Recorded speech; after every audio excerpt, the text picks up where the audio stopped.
അസ്സലാമു അലൈക്കും വറഹ്മത്തുള്ളാഹി വബറകാതുഹു. പ്രിയപ്പെട്ടവരെ, വീണ്ടും ഫലസ്തീനിൽ തീമഴ പെയ്യുകയാണ്. ബ്രിട്ടൻ ബ്രിട്ടീഷുകാരുടേതും ഫ്രാൻസ് ഫ്രാൻസുകാരുടേതും പോലെ ഫലസ്തീൻ ഫലസ്തീനികളുടേതാണ് എന്ന മഹാത്മാഗാന്ധിയുടെ വാക്കുകൾ ഏറെ ശ്രദ്ധേയമാണ്. 3/4 നൂറ്റാണ്ടായി ഒരു ജനതയുടെ ജീവിക്കാനുള്ള അവകാശത്തെ പോലും അടിച്ചമർത്തി സ്വാഭാവികമായ നീതിയെപ്പോലും അപഹരിക്കുന്ന ഫലസ്തീൻ ജനതയെ കൊന്നുതള്ളുന്ന സയനിസ്റ്റ് ഭീകരതയ്ക്കെതിരെ ലോകസമൂഹം വംശീയ മൗനം പാലിക്കുമ്പോൾ ഗസയിലെ പോരാളികൾക്ക് ചെറുത്തുനിൽപ്പല്ലാതെ മറ്റൊരു വഴിയില്ലെന്നതാണ് യാഥാർത്ഥ്യം.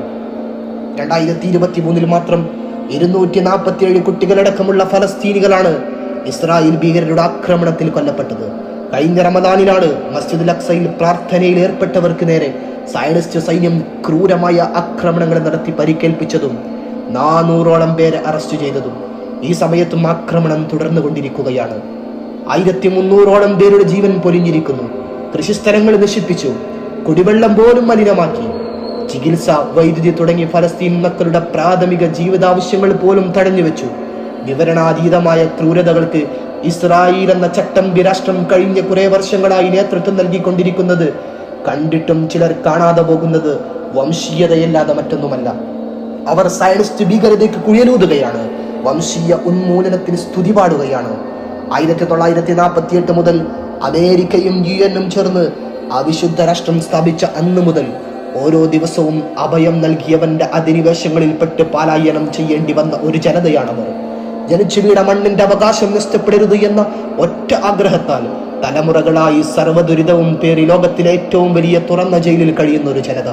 ഓരോ മിനിറ്റിലും ശെൽവർഷങ്ങൾ പ്രതീക്ഷിച്ച്, ഏത് നിമിഷവും രക്തസാക്ഷ്യം പ്രതീക്ഷിച്ച് കുഞ്ഞുങ്ങളെ സ്കൂളിൽ പറഞ്ഞയക്കുന്ന ഉമ്മമാരുടെ കൂട്ടം. അവർക്കൊരു രാഷ്ട്രമുണ്ടായിരുന്നു, സഹസ്രാബ്ദങ്ങളുടെ സാംസ്കാരിക പാരമ്പര്യമുണ്ടായിരുന്നു. മുസൽമാനും ക്രൈസ്തവനും ജൂതനും ഒരുപോലെ ആ മണ്ണിൽ ഫലസ്തീൻ ഭൂമികയിൽ നൂറ്റാണ്ടുകളായി അധിവസിച്ചിരുന്നു. ലോകം മുഴുവൻ അട്ടിയകറ്റിയ കത്തോലിക്കക്കാർ കൂട്ടത്തോടെ കൊന്നുതള്ളിയ യഹൂദർക്ക് അഭയം നൽകിയെന്ന ഒരൊറ്റ തെറ്റ് മാത്രമേ ആ ജനത ചെയ്തുള്ളൂ. എന്നിട്ടും അവർ പ്രതീക്ഷ കൈവിട്ടില്ല.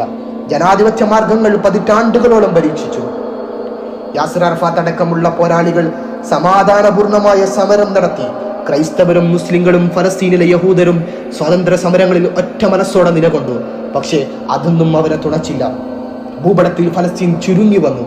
എല്ലാ പ്രതീക്ഷയും നഷ്ടപ്പെട്ടപ്പോൾ അവർ കല്ലും കവണയും ആയുധമാക്കി തകർന്നു വീണ ഷെല്ലുകളിൽ നിന്നും റോക്കറ്റുകളിൽ നിന്നും അവർ പ്രതിരോധത്തിന്റെ ആദ്യ പാഠങ്ങൾ തേടി. രക്തസാക്ഷിയാക്രമണങ്ങൾ തുടങ്ങി. ഒരു മിലിറ്റന്റ് ഫോഴ്സായി അവർ സ്വയം മാറി. ജനങ്ങൾ അവരെ ബാലറ്റിലൂടെ തെരഞ്ഞെടുത്തു. അങ്ങനെ തെരഞ്ഞെടുക്കപ്പെട്ട ഒരു ഭരണകൂടമാണ് ഇന്ന് ഹമാസ്.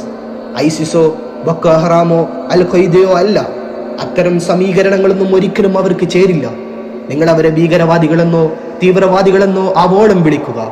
ഓർക്കുക, ഒരിക്കൽ സയനിസ്റ്റുകൾ പേടിച്ചു വിറച്ച് കറക്കത് മരങ്ങൾക്ക് പിന്നിലൊളിക്കുന്ന ഒരു കാലം വരാനുണ്ട്.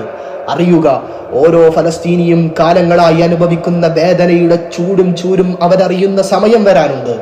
ഓരോ രക്തത്തുള്ളിക്കും എണ്ണി എണ്ണി പകരം ചോദിക്കും. ഫലസ്തീൻ വിമോചിക്കപ്പെടും മുമ്പ് അന്ത്യനാൾ ഉണ്ടാകില്ലെന്ന വാഗ്ദത്തം സാക്ഷി ഫലസ്തീൻ അതിജീവിക്കുക തന്നെ ചെയ്യും. അല്ലാഹു പറയുന്നു, യുരീദൂന ലിയുത്ഫിഉ നൂറല്ലാഹി ബിഅഫ്വാഹിഹിം വല്ലാഹു മുത്തിമ്മു നൂരിഹി വലൗ കരിഹൽ കാഫിറൂൻ. അക്രമികൾ എത്ര തന്നെ നശിപ്പിക്കാൻ ഒരുങ്ങിയാലും അന്തിമ വിജയം അത് വിശ്വാസികളുടേതാണ്. സ്വതന്ത്ര ഫലസ്തീനാണ് പ്രശ്നപരിഹാരമെന്ന് റഷ്യയും ഫലസ്തീനിന് പ്രതിരോധിക്കാൻ അവകാശമുണ്ട് എന്ന് ഇറാനും പിന്തുണയുമായി സൗദിയും കടന്നു വന്നത് ചെറിയൊരാശ്വാസമാണ്. കയ്യേറ്റക്കാർക്കൊപ്പമല്ല, ഇരകൾക്കൊപ്പമാണ് നിൽക്കേണ്ടത്. നേരിൽ കാണുന്നത് പോലെ ഫലസ്തീനിലെ ഭീകരാവസ്ഥകൾ കണ്ടിട്ടും സയനിസ്റ്റുകൾക്ക് ഉയരൊത്തു പാടുന്നവരെ പുച്ഛം. നിങ്ങൾ എൻ്റെ വെള്ളം കവർന്നു, എൻ്റെ ഒലിവ് മരങ്ങൾക്ക് തീയിട്ടു, എൻ്റെ ഭവനത്തെ തച്ച് തകർത്തു, എൻ്റെ തൊഴിൽ ഇല്ലാതാക്കി, എൻ്റെ ഭൂമി കവർന്നെടുത്തു, എൻ്റെ പിതാവിനെ കാരാഗൃഹത്തിലാക്കി, എൻ്റെ മാതാവിനെ കൊന്നുകളഞ്ഞു, എൻ്റെ കുഞ്ഞുങ്ങളെ കൊന്നൊടുക്കി, എൻ്റെ രാജ്യത്തെ ബോംബ് പുതപ്പിച്ചു, ഞങ്ങളെ എല്ലാവരെയും പട്ടിണിക്കിട്ടു, എല്ലാ തരത്തിലും ഞങ്ങളെ അപമാനിച്ചു. പക്ഷെ ഞാൻ തിരിച്ചത് റോക്കറ്റ് തൊടുത്തതോടെ കുറ്റം മുഴുവൻ എൻ്റെതായി എന്ന നോം ചോംസ്കിയുടെ വാക്കുകൾ ഏറെ അർത്ഥവത്താണ്. ചെറുത്തുനിൽപ്പിനെ ഭീകരവാദവും തീവ്രവാദവും ആക്കരുത്.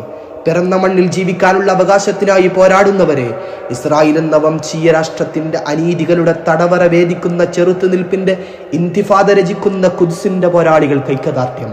നീതിയുടെ മാർഗത്തിൽ ജീവൻ സമർപ്പിക്കുന്ന ധീരശുഹദാക്കൾക്ക് സലാം. അസ്സലാമു അലൈക്കും വറഹ്മത്തുള്ളാഹി വബറകാതുഹു.